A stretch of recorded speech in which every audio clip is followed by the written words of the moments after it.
My name is Rodger, and this is Saundra Wikelund, and Moses, our son. We're involved in Zambia, Central Africa, with a ministry to street kids called Emma's Kids. We'd like to share something about what the Lord has done there, and my wife is going to start the story.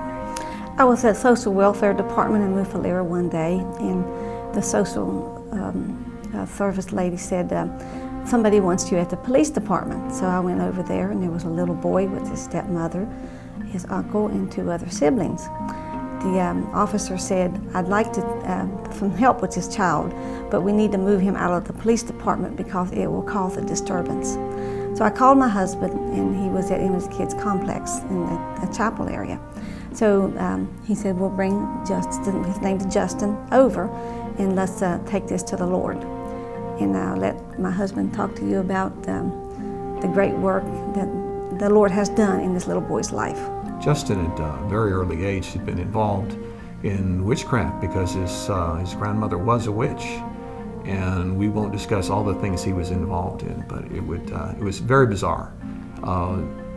Witchcraft, the supernatural, it's very real, and lots of people live in just total fear there in Africa. But when this young man was brought to us, we weren't going to make a big deal about his deliverance. When we took him into the chapel, Justin didn't speak in English, so one of our close associates, a person of faith, his name is Savior, translated. I put Justin on my knee, and we just dialogued a little bit. And I told Justin that, I asked him, I said, these things that you've been doing, who is it giving glory to? And is it making you happy? And are you content? And I could see there was deep sadness inside of the boy. So we just talked about Jesus a little bit. Very simple, very quiet, nothing explosive, nothing out of the ordinary in our little conversation. But Justin, in those few moments, came to understand the deliverance, the love, and the provision that was available in Jesus if he would just accept him as his Lord. And of course, a little guy maybe doesn't understand all of that, but we reached out to Justin in love, and he responded to that love, and he accepted Jesus as a Savior. Today, he's still there with us.